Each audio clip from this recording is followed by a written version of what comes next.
Hello साथियों, नमस्कार। मैं प्रवीण एक्सपर्ट क्लासेस 3.0 में आपका स्वागत करता हूं।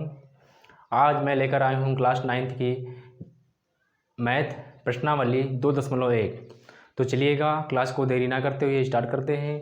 और अगर आप अपने मेरे चैनल पर नए हैं तो कृपया चैनल को सब्सक्राइब कर लें और लाइक कर दीजिए और बेल आइकन का नोटिफिकेशन दबा दीजिए। तो चलिएगा प्रश्नावली 2.1 गणित कक्षा 9। निम्नलिखित में कौन कौन एक चर में बहुपद हैं और कौन कौन नहीं? कारण के साथ अपने उत्तर दीजिए। यहाँ पर 1 2 3 4 5 यहाँ पर दिए गए हैं बहुपद।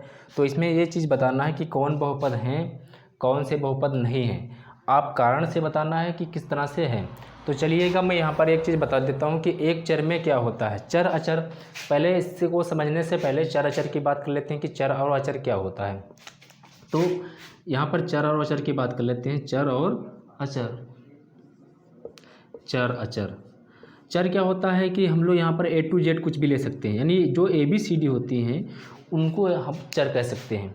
A to Z, A और Z, A से लगा कर Z तक कोई भी अल्फ़ाबेट अगर आ जाता है तो वो सारा चर कहलाएगा।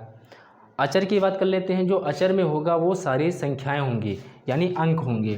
तो यहाँ पर कह सकते हैं अंक, अंक भी कह सकते हैं या फिर कह सकते हैं गिनतियाँ, जो भी संख्या हों, जैसे 9 10 11 12 13 14 15 16, ये सब क्या है, 1 2 3 4, ये सब क्या है, अचर हैं। तो यहाँ पर हम लोग इसको कह सकते हैं गिनतियाँ। ये सारी क्या चीज़ होती हैं, अचर होती हैं। चर की बात कर लेते हैं। तो चर जो होता है वो जो A से लगा कर Z तक जितनी भी संख्याएं होती हैं, अंक होता है, वो अल्फ़ाबेट होता है, वो सब क्या होता है, चर होता है।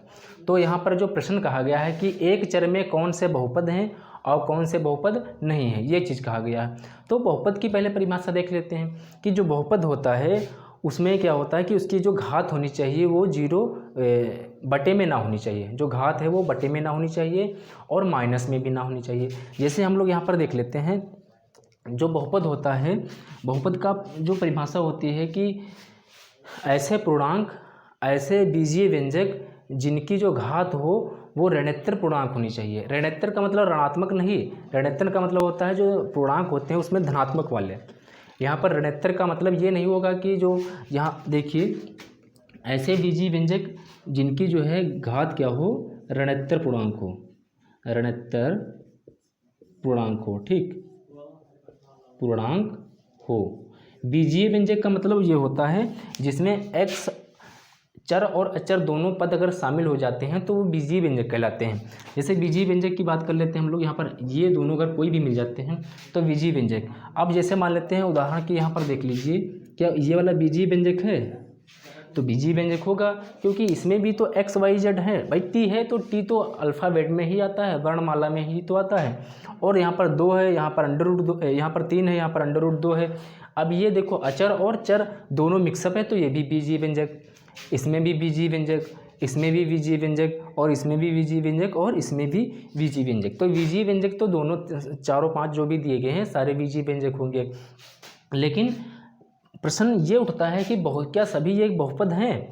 तो बहुपद के लिए हम लोग क्या करेंगे कि इनकी जो घात होती है, जो बीजीय व्यंजक हैं उनकी जो घातें होती हैं वो ऋणोत्तर पूर्णांक होनी चाहिए। ऋणोत्तर पूर्णांक अगर हैं तो वो बीजीय वो जो है बहुपद होंगे।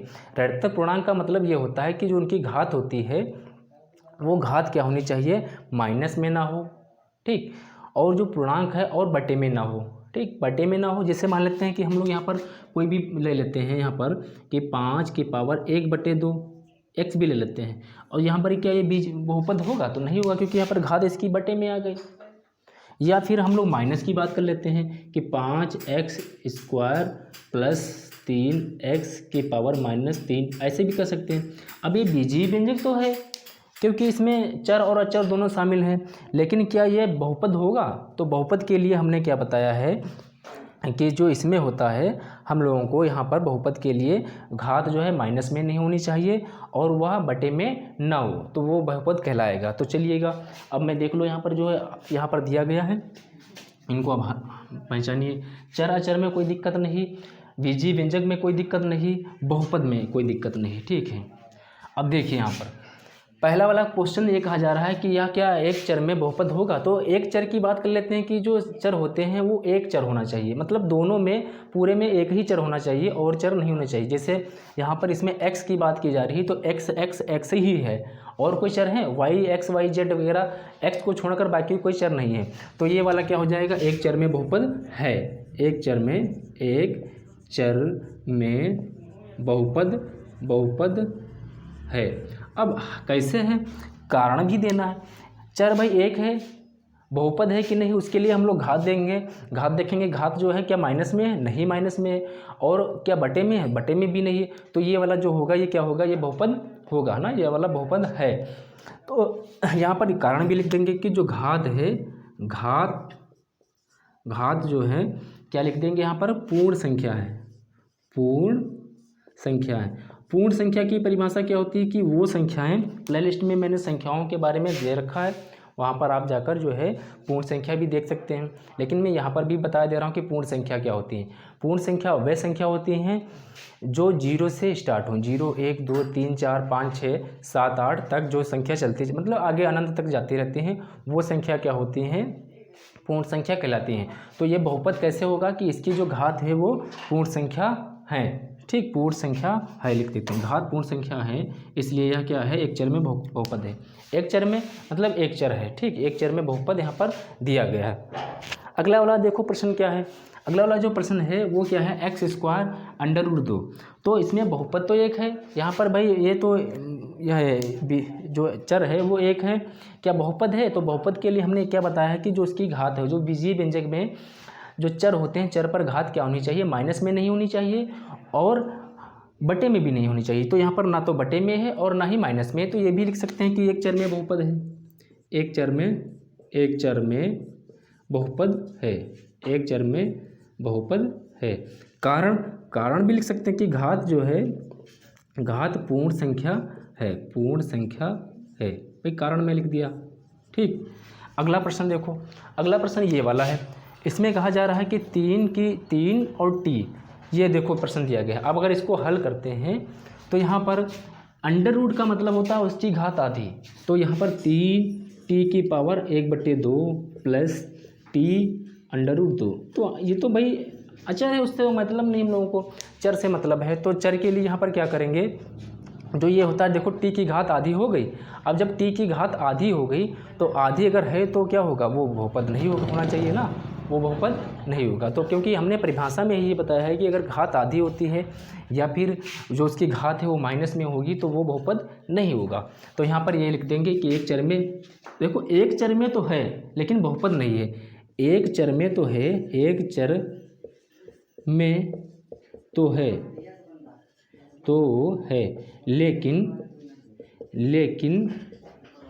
लेकिन कारण में यहाँ पर लिख देंगे कि बहुपद नहीं होगा, बहुपद नहीं।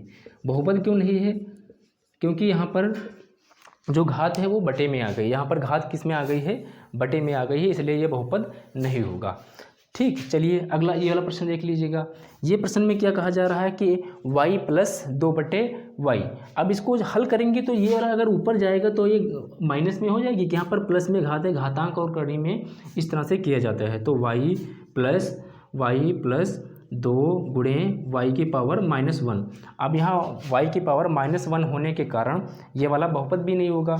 तो लेकिन ये एक चीज़ देखिए, यहाँ पर जो चर हैं, क्या चर एक में है, एक बहुपद में है, ये चीज़ जानने के लिए यहाँ पर देख लीजिए, एक चर है, यहाँ पर भी वही चर है, तो एक चर में तो है लेकिन बहुपद ये नहीं होगा। तो ये भी लिख सकते हैं, एक चर में तो है, एक चर में है लेकिन कारण में ये लिख सकते हैं कि ये वाला बहुपद नहीं होगा। बहुपद क्यों नहीं है, क्योंकि इसमें घात माइनस में आ गई है, बहुपद नहीं है, ठीक है। अगला देखते हैं, अगला वाला जो ये वाला है इसको देख लेते हैं। इस वाले को किस तरह से देखेंगे, जो ये वाला प्रश्न है, इस वाले प्रश्न में बहुपद देखो है कि नहीं, तो बहुपद तो होगा, लेकिन इसमें क्या बताया जा रहा है कि जो एक चर में बहुपद नहीं है, कई चर आ गए ना, x भी है, y भी है, t भी है, अनेक चर इसमें आ रहे हैं, तो इसलिए ये एक चर में बहुपद नहीं होगा। तो लिख लेंगे एक चर में बहुपद नहीं होगा, एक चर में बहुपद बहुपद नहीं है। ठीक, ये लिख दिया, समझ रहे हो। तो बहुपद में कोई समस्या नहीं होनी चाहिए। बहुपद आपको बहुत आराम से समझ में आएगा कि जिसकी घात माइनस में हो वो बहुपद नहीं होगा, जिसकी घात अगर बटे में हो वो बहुपद नहीं होगा। ठीक है, और एक चीज़ देख लीजिए, बहुपद की परिभाषा, इसको नोट कर लीजिएगा। उसके बाद मैं बहुपद की परिभाषा भी बता दे रहा हूँ कि बहुपद की परिभाषा किस तरह से होती है, उसको भी लिखवा दूंगा। तो इसको एक बार स्क्रीनशॉट ले लीजिएगा, फिर हम लोग आगे चलते हैं, आगे बढ़ते हैं। उम्मीद है स्क्रीनशॉट ले लिया होगा सब लोगों ने। ठीक है, उसके बाद अब आगे चलते हैं।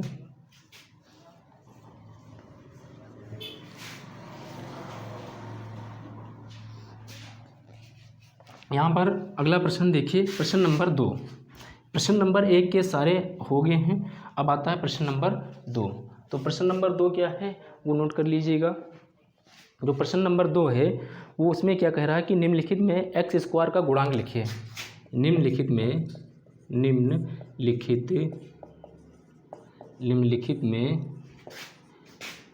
एक्स स्क्वायर का गुणांक